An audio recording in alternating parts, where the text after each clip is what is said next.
Hello student. Today we will see the physiological factors which determining flexibility. Okay. The range of movement possible at a joint or the flexibility depends upon a number of factors. There are some of the factors which are not trainable, but some factors are trainable to an extent. The various factors which determine the flexibility are muscle strength. Okay, first we will see muscle strength. The muscle should have a minimum level of strength to make the movement possible, especially against gravity or external force.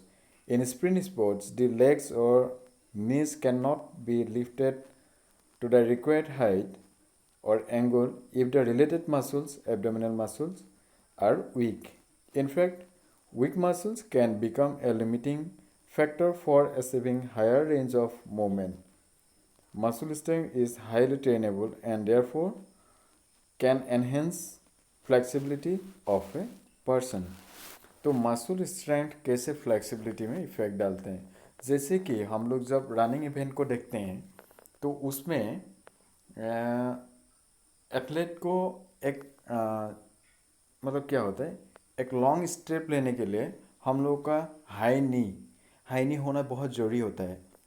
ठीक है, नी को lift करना, highly lift करना बहुत ज़रूरी होता है.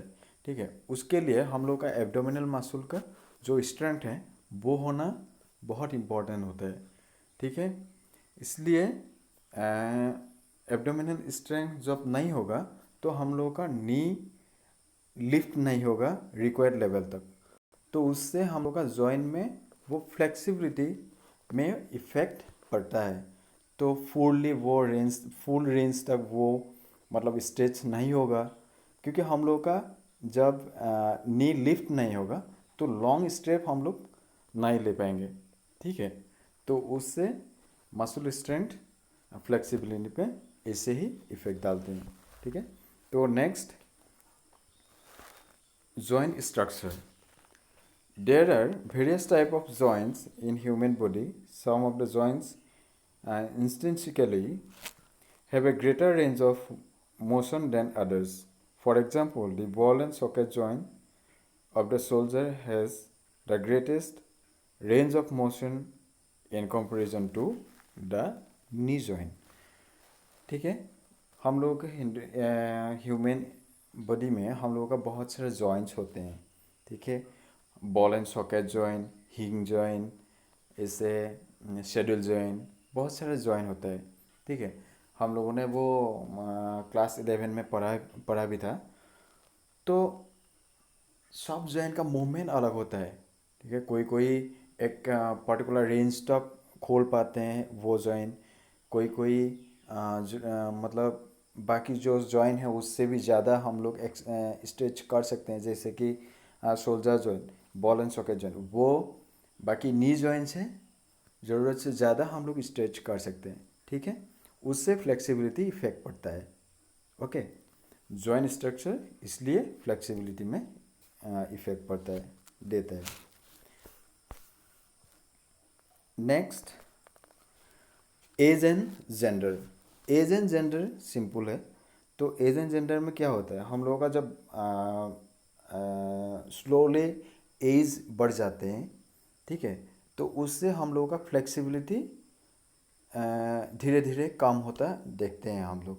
जैसे कि हम लोग बच्चे लोगों का देखा जाए तो बच्चे लोगों से जो एजेड पर्सन होता है उन लोगों का फ्लेक्सिबिलिटी उतना नहीं हो पाते हैं.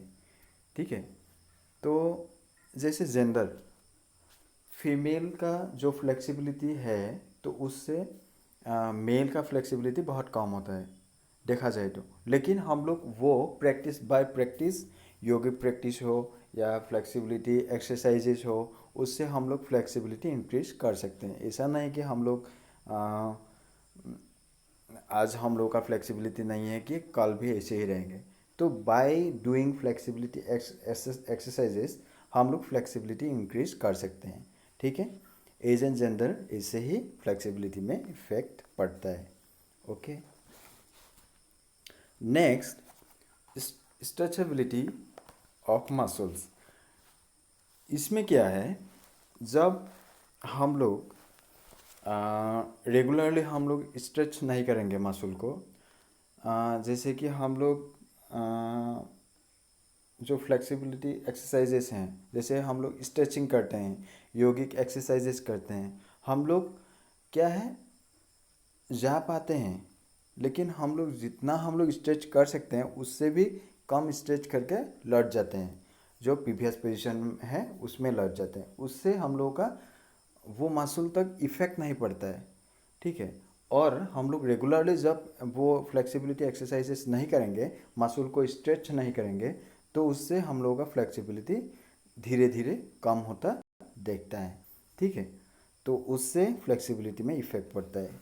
Okay, next internal environment.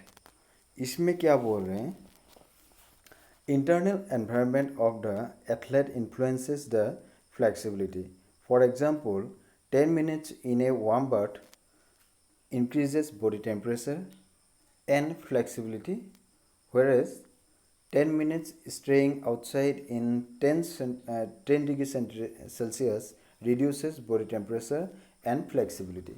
Okay, internal environment हम लोग ऐसे भी देख सकते हैं। हम लोग का जो बॉडी में जब हम लोग का गर्मी पैदा होता है, जब हम लोग वार्म अप करते हैं, उसके बाद हम लोगों का जॉइंट अच्छे से खोल जाते हैं, राइट।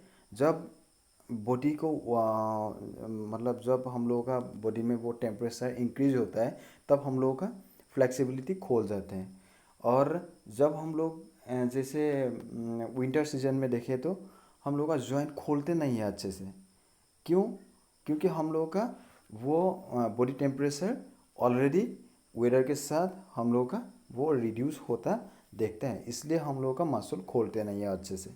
हम लोग जब वार्म बाथ लेते हैं 10 मिनट का, तो हम लोगों का बॉडी टेम्परेचर हाई हो जाता है, उससे हम लोगों का फ्लेक्सिबिलिटी भी बढ़ जाते हैं। और ऐसे ही जब हम लोग कोल्ड मतलब विंटर सीजन में देखते हैं, या जब हम लोग ठंड में रहते हैं, उससे हम लोग का मसल स्टिफनेस बढ़ जाते हैं, और उससे हम लोगों का फ्लेक्सिबिलिटी कम होता देखते हैं, ठीक है।